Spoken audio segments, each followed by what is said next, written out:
આમ આદમી પાર્ટીની પત્રકાર પરિષદમાં આપ સૌનું સ્વાગત છે। પહેલાં તો હું વિસાવદરની જનતાનો અને ગુજરાતની જનતાનો ખૂબ ખૂબ આભાર માનું છું કે એમણે આમ આદમી પાર્ટીના અમારા જે મજબૂત લડાયક ફાઇટર અને પ્રજા માટે સંઘર્ષ માટે નીકળેલા એવા ગોપાલભાઈ ઇટાલિયાને જીત મેળવી છે। હું આમ આદમી પાર્ટીના એક એક સૈનિકને, એક એક યોદ્ધાને, એક એક હોદ્દેદારને અભિનંદન પાઠવું છું કે એમણે ભાજપની સામ દામ દંડ ભેદ પૈસા રૂપિયા આ બધાથી પર રહી અને એની સામે યુદ્ધ લડ્યા છે। આમ આદમી પાર્ટીનો એક એક સૈનિક છેલ્લા કેટલાય સમયથી વિસાવદરની ભૂમિમાં વિસાવદરની જનતા માટે એ લડાઈ લડતા હતા। એટલી હદે ભાજપે તાનાશાહી કરી હતી, એની સામે આ વિસાવદરના ખેડૂતોનો, વિસાવદરના માલધારીઓનો, વિસાવદરના નાગરિકોની જીત છે। 54 લાખ ખેડૂતોની જીત છે। 1 કરોડ અને 20 લાખ શ્રમિકો, મજૂરો અને માલધારીઓની જીત છે।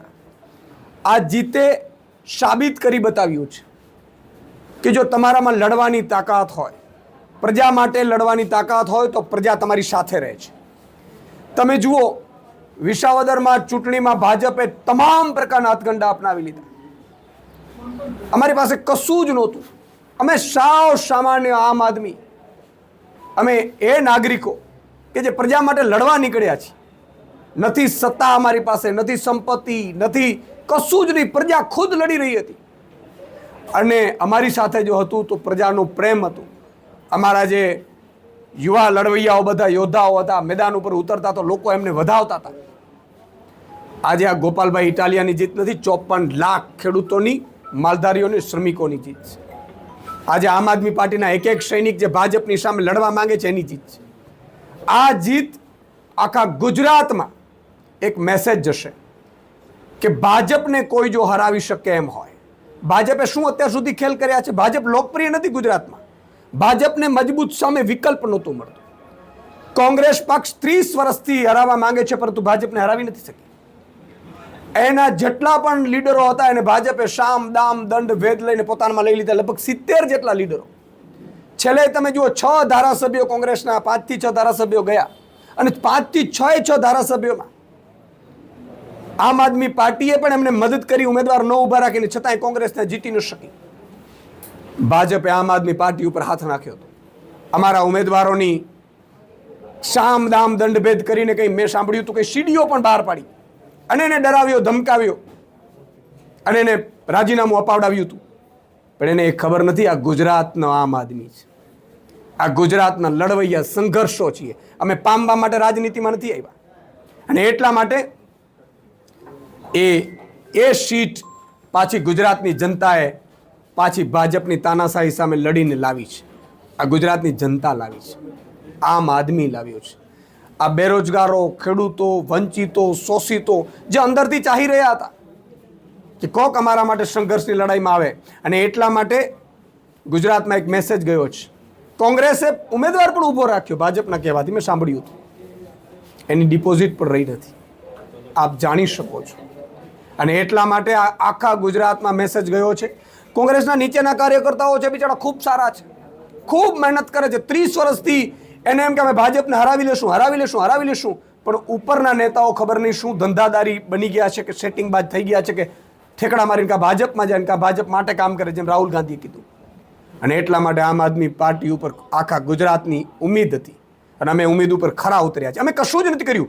ચૂંટણી જનતા લડી છે ને ચૂંટણી જનતા જીતી છે। અમે બસ એના સંઘર્ષના સાથી બનીને ઊભા રહ્યા છીએ।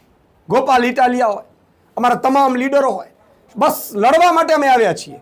મને અફસોસ ત્યારે થયો તો 2022માં કેટલીક જગ્યાએ મજાક ઉડાડતા હતા ભાજપના લોકો કે તમે ખેડૂત કરો છો, તમે ગરીબો શ્રમિકોની વાત કરો છો, અમે આ રહ્યા ઉદ્યોગપતિથી સાથે ચાલીને પૈસાથી ખરીદી લઈએ છીએ।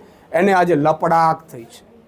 રૂપિયાથી તમે ઉમેદવારો ખરીદી શકશો, પ્રજાને ખરીદી નથી શકાતી। આજે વિસાવદરની જનતાએ મેસેજ આપ્યો છે કે આ ગુજરાતમાં હવે આમ આદમીની જીત થશે અને આનાથી આખા ગુજરાતમાં પણ એ મેસેજ ગયો છે। એટલે કોંગ્રેસના અદના કાર્યકર્તાઓ છે જે ભાજપને હરાવવા માંગે છે, એમને મારી વિનંતી છે કે છોડો કોંગ્રેસ। તમારા લીડરો ઉપર વિશ્વાસ કરવાની જરૂર નથી। કાં તો એ ઠેકડા મારી જશે અને કાં તો એ તમારા સોદાઓ કરશે, પણ તમારે જો ભાજપને હરાવી હોય તો એક જ પાર્ટી ગુજરાતમાં છે, એ આમ આદમી પાર્ટી છે. અને આમ આદમી પાર્ટી લડાવી શકે છે, લડી શકે છે. અમે ગોળીઓ ખાવા પણ તૈયાર થઈએ પ્રજા માટે. અને એની આ જીત છે. જીતમાં હું તમામ અભિનંદન આપું છું. કોડીમાં ભાજપને પણ, અહીંયા આમ આદમીને અભિનંદન આપું છું. હાર્યા એને હતાશ થવાની જરૂર નથી. જે ચૂંટણીની હાર જીત ચાલતી રહેતી હોય છે. મેં કાર્યકર્તાઓને પણ કહું છું, કોઈ ઉન્માદમાં એવો કોઈ મેસેજ નહીં નાખે કે જેથી કરીને કોઈની લાગણીને ઠેસ પહોંચે. ચૂંટણીઓ છે, ચૂંટણીઓ ખેલદીડીથી લડાતી હોવી જોઈએ. ચૂંટણીઓ ખેલદીડીથી આપણે પ્રજાની સેવા કરવામાં આવે છે. અમને જીત મળી છે, અમારી જવાબદારી પ્રજાએ વધારી છે. પાછા 5 પાંડવો થયા છે. એ 5 પાંડવોને વિધાનસભામાં એને પ્રજાનો અવાજ બનવું પડશે. અને અમે ખાતરી આપી છે, ગોપાલભાઈ ઇટાલિયા અને 5 પાંડવો વિધાનસભામાં ફરીથી ગુંજવશે વિધાનસભા. એટલે મારી એક વિનંતી એ છે, મેં ઘણા બધા ભાજપના જે નેતાઓ છે એમની પણ જોઈ છે. મેં એ પણ આ નવી ભાજપથી કંટાળી ગયા છે કે શું તમે રૂપિયાથી ખરીદો છો? ડરાવો, ધમકાવો, દારૂ વેચવા, બૂથ કેપ્ચરિંગ કરવા, આ ભાજપ નહોતું. આ ભાજપમાં કબજો કરેલા કેટલાક નેતાઓએ પાર્ટીને હાઈજેક કરી છે. અને એટલે જ કેટલાક પૂર્વ મંત્રીઓએ પત્ર લખ્યા છે. એ બધા સૌને મારી વિનંતી છે, આવો આમ આદમી પાર્ટીમાં, આવો આમ આદમી પાર્ટી ક્યાંય સેટિંગ નહીં કરે. અમને તમને વિશ્વાસ આપીએ છીએ. અમે ગોળી ખાશું, અમે મરી જશું આ પ્રજા માટે, પણ પ્રજાને ક્યારે દ્રોહ નહીં કરીએ.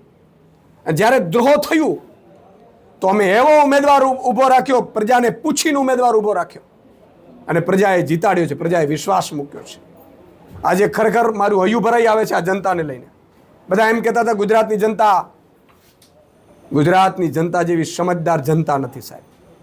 અને આ 5મું ધારાસભ્ય ફરીથી આમ આદમી પાર્ટીએ ભાજપને હરાવીને જીત્યો છે. જનતાની જીત છે. અને આગામી સમયમાં માનનીય અરવિંદ કેજરીવાલજી ગુજરાત આવશે. અમે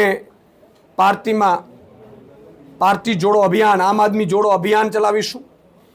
અને આખા ગુજરાતમાં હવે એક જ પાર્ટી લડી શકે એમ છે ભાજપની સામે, ભાજપની તાનાઈ સામે, ભાજપની ભ્રષ્ટાચાર સામે. ભાજપે કેટલી બધી રણનીતિ કરી. દારૂની ગાડીઓ ઉતારી, મેં સાંભળ્યું. રૂપિયા વહેંચ્યા. સામા પક્ષવાળા, વચ્ચે પક્ષવાળાને, ત્રીજા પક્ષવાળાને એણે ફોડ્યા. ક્યાંય પ્રજાએ સહન ન કર્યું. પ્રજા સમજદાર છે.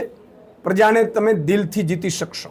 આ તો લોકશાહી છે. પ્રજા જેને પણ સત્તા આપે એને સત્તા મળવાની છે. પણ પ્રજા ઉપર તમે અત્યાચાર કરશો, પ્રજા ઉપર તમે લૂંટ ચલાવશો, પ્રજા ઉપર તમે ભ્રષ્ટાચાર કરશો, પ્રજાને તમે ડરાવશો, ધમકાવશો, રૂપિયાથી ધારાસભ્યો ખરીદશો, તો 2 દિવસ તમે ધારાસભ્યો તમારા ખરીદેલા તમારી પાસે રહેશે. પણ આ જ પ્રજા બીજી વાર વારો આવશે ને ત્યારે લપડાક આપશે. એટલે આ ચૂંટણી ગુજરાતની ઉમ્મીદ બનીને આવવાની છે. ગુજરાતના એ તમામ બેરોજગાર યુવાનોની જીત છે કે જેઓ સંઘર્ષ કરી રહ્યા છે ભાજપની નીતિઓ સામે. આ જીત તમામ ખેડૂતોની જીત છે, મજૂરોની જીત છે, શ્રમિકોની જીત છે. અને અમે કોઈ ઉન્માદમાં આવવાના નથી. અમે આ વખતે ભાજપે જે બૂથની રણનીતિ કરી હતી છેલ્લા 2 દિવસમાં ફેરવી નાખીશું, એને પણ અમે ઊંધી પાડી દીધી છે. અમે ભલે નવયુવાનો છીએ, ભલે પોલિટિક્સમાં કાચા હોઈએ, અમને રાજનીતિ આવડતી નથી, પણ અમે કામની નીતિમાં માહિર છીએ. પણ ભાજપે જે ષડયંત્રો રચ્યા છે ને ખુલ્લા પાડતા અમને ચોક્કસ આવડે છે. કારણ કે અમે ડરતા નથી કોઈથી. દારૂની ગાડીઓ તમે જોઈ હશે, રૂપિયાની લેલમછેલ બહાર પાડી હતી. પ્રજાની વચ્ચે અમે ગયા. અમને ખબર હતી પોલીસ ફરિયાદ નહીં થાય. અમને એ પણ ખબર હતી કે બૂથ કેપ્ચરિંગ થશે, કોઈની ધરપકડો નહીં થાય. અમારે નથી જોતું. તો પ્રજાના હાથમાં આવશે ને ત્યારે પ્રજા દબાવી દેશે બટન, અને દબાવી દીધું. એટલે ભાજપને પણ કહેવા માંગુ છું કે છોડો આ તાનાશાહી. હજી તમારી પાસે 2.5 વર્ષ છે. 2.5 વર્ષમાં તમારી પાસે સત્તા છે. હજી તમે ધારો તો ખેડૂતોનું દેવું માફ કરી શકો છો. તમે બેરોજગાર યુવાનોને નોકરી આપી શકો છો. તમે ગરીબો, વંચિતો, શોષિતોને ભ્રષ્ટાચાર કરે છે ભાજપના મંત્રીઓ, એને તમે જેલમાં નાખી શકો છો. હજી તમારી પાસે તક છે. એટલે મારી વિનંતી છે, સૌ આમ આદમી પાર્ટીનો કાર્યકર્તાની આ જીત છે. એક લડાયક યોદ્ધાની જીત છે. આ ગરીબો, શ્રમિકો અને વંચિતોની જીત છે.